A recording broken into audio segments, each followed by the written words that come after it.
ఆయన కూడా ఈరోజు మనతో పాటు డిబేట్లో పాల్గొంటున్నారు. నమస్తే అండి, welcome to prime time debate అందరికి. నమస్తే అండి. సతీష్ ఏం చెప్తారు? మనం చూస్తా ఉన్నాం అంటే ఇప్పుడు వాళ్ళు 2 నాలుగల ధోరణి అనేది ఇక్కడ కనబడతా ఉంది. అసెంబ్లీ సాక్షిగా వాళ్ళు ఏం మాట్లాడారు, ఎవరికి బెనిఫిట్ అవ్వడానికి ఈ రోజు ఆ బెనిఫిట్ షోకి పర్మిషన్ ఇచ్చారు అనేది ఈ రోజు ప్రజలందరూ కూడా తెలుసు. అంటే అసెంబ్లీ సాక్షిగా మాట్లాడే దానికి కూడా విలువలు లేకుండా, అంటే అసెంబ్లీ అంటే ఏమనుకుంటారు వాళ్ళకు, అంటే గతంలో పరిపాలించిన విధానాలు వాళ్ళకు తెలియదు. సో ఈ రోజు అసెంబ్లీ సాక్షిగా మాట్లాడిన విషయాలను కూడా పక్కన పెట్టి ఒక ముఖ్యమంత్రి హోదాలో ఉండి ఒక ముఖ్యమంత్రి ఒక సినిమాటోగ్రాఫర్ మంత్రి మరి వాళ్ళ బెనిఫిట్ షోలకు అనుమతి ఇవ్వడం అంటే మరి దిల్ రాజు గారి దగ్గర ఏం బెనిఫిట్ పొందారు, రామ్ చరణ్ గారి దగ్గర ఏం బెనిఫిట్ పొందారు, లేదా ఈ గేమ్ చేంజర్ మూవీ నుంచి ఏం బెనిఫిట్ పొందాలనుకుని పర్మిషన్లు ఇచ్చారనే విషయం ఈరోజు ప్రజలందరూ కూడా అడుగుతా ఉన్నారు. ఇంకొక విషయం, ఈరోజు ఒక్కొక్కరికి ఈరోజు ప్రజలందరూ కూడా తీర్పునిచ్చిరు అని చెప్పొచ్చండి. ఇవాళ ఏదైతే దిల్ రాజు గారు నిజామాబాద్ స్టేజ్ మీదుగా తెలంగాణ ప్రజలను, తెలంగాణ వాళ్ళ యొక్క మనోభావాలను దెబ్బతినే విధంగా దిల్ రాజు గారు ఓన్లీ కళ్ళుకు పరిమితమవుతారు, మటన్కే పరిమితమవుతారు అని ఒక ఉద్దేశపూర్వకంగా మాట్లాడడం అనేది చాలా బాధాకరం.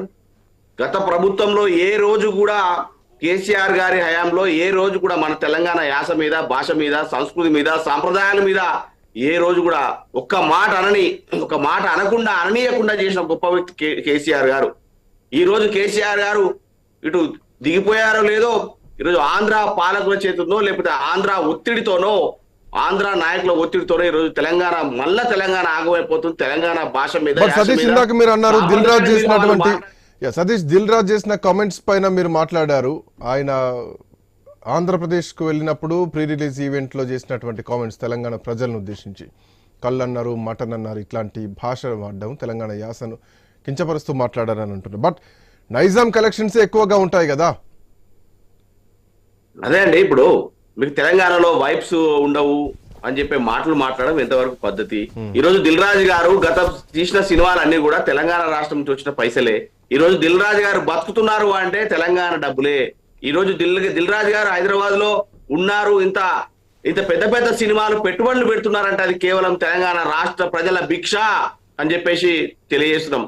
అలాంటి వ్యక్తి తెలంగాణ ప్రజల మీద ఆధారపడి బ్రతుకుతూ తెలంగాణ ప్రజలు ఇస్తున్న పైసలతో బతుకుతున్న దిల్ రాజు ఈ రోజు నువ్వు తెలంగాణ ప్రజలను కించపరిచేలాగా, తెలంగాణ సాంప్రదాయాలను కించపరిచేలాగా మాట్లాడడం ఎంతవరకు తగునో గుర్తు చేసుకోవాలా. ఇలా చూసినావా, బుద్ధి చెప్పి నువ్వు తీసిన సినిమా గేమ్ చేంజర్ ఎక్కడుంది పరిస్థితి? ఎవరు సినిమా థియేటర్కి వెళ్ళలేని పరిస్థితి, ఈ తెలంగాణలో సినిమాను బ్యాన్ చేసిన పరిస్థితి. అల్లు అర్జున్ పుష్ప 2తో కంపేర్ చేస్తారు. పుష్ప 2లో పావులవంతు కూడా ఈ సినిమా హిట్ అయ్యే పరిస్థితి లేదు. ఎందుకంటే మీలాంటి దూకుడు మాటలు, మీలాంటి చిల్లర వల్ల మాటలు బంద్ చేసుకుంటేనే మంచి పద్ధతి.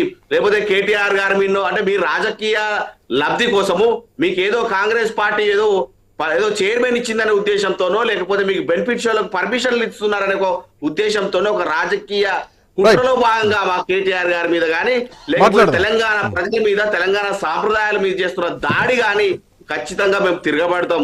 ఈ రోజు ప్రజలందరూ కూడా దిల్ రాజు గారి మాటల్ని ఖండిస్తా ఉన్నారు. బహిరంగంగా బయటకు వచ్చి క్షమాపణ చెప్పాలి, లేకపోతే దిల్ రాజు గారు సినిమాలు ఆడవు. ఈ రోజు గేమ్ చేంజర్ సినిమాతో మీకు రిజల్ట్ చూపించడం తెలియజేస్తున్నామండి.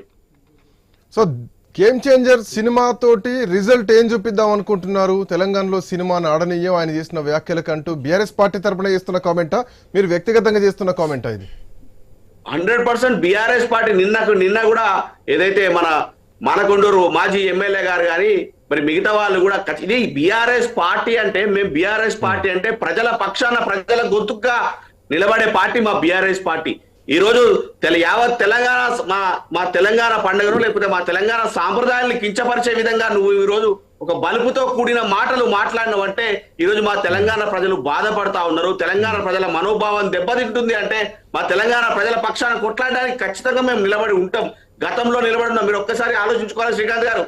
గత 10 ఏళ్ల కాలంలో ఏ రోజు కూడా ఏ ఒక్కరు కూడా మన తెలంగాణ సాంప్రదాయాలు కానీ, మన తెలంగాణ పండుగలు కానీ హేళన చేసిన పరిస్థితులు లేవు. కానీ ఈ రోజు హఠాత్తుగా ఎందుకు జరుగుతా ఉన్నాయి? ఈ రోజు ఎందుకు హఠాత్తుగా తెలంగాణ మన సాంప్రదాయాల మీదనో, తెలంగాణ మన పండుగల మీదనో ఎందుకు దాడి చేస్తా ఉన్నారు అంటే పరిపాలనా దిశ ఎవరైతే ముఖ్యమంత్రి స్ట్రాంగ్ గా లేడు, ఎవరైతే ఆ ఉన్న ముఖ్యమంత్రి అమ్ముడు పోతా ఉన్నాడు, ఎవరైతే ఆ ఉన్న ముఖ్యమంత్రి పరిపాలన దిశగా ముందుకు సాగకుండా ఆంధ్ర ప్రభుత్వ చేతుల్లో ఢిల్లీకో గులాంగిరి చేస్తున్నాడు కాబట్టి కదా ఈ రోజు తెలంగాణ మన ప్రజలందరి మీద ఇలాంటి దాడి జరుగుతుంది. ఇది కేవలం బీఆర్ఎస్ పార్టీ మీద జరిగిన దాడి కాదండి, దిల్రాజు గారు చేసింది యావత్ తెలంగాణ ప్రజల మీద చేసిన దాడి, యావత్ గౌడనల మీద చేసిన దాడి, యావత్ తెలంగాణ మన ప్రజల అంటే ఒత్తిడి ఏమైనా వచ్చుండొచ్చా? ఇవన్నీ వెనక్కి తీసుకోవాలండి. వస్తాను ఒక చిన్న అంటే మాట్లాడదాం, చాలా అంశాలు దీనిలో డిస్కస్ చేయాల్సినటువంటి అవసరం ఉంది. ఒక చిన్న బ్రేక్ తీసుకుందాం, బ్రేక్ తర్వాత డిబేట్ విల్ బి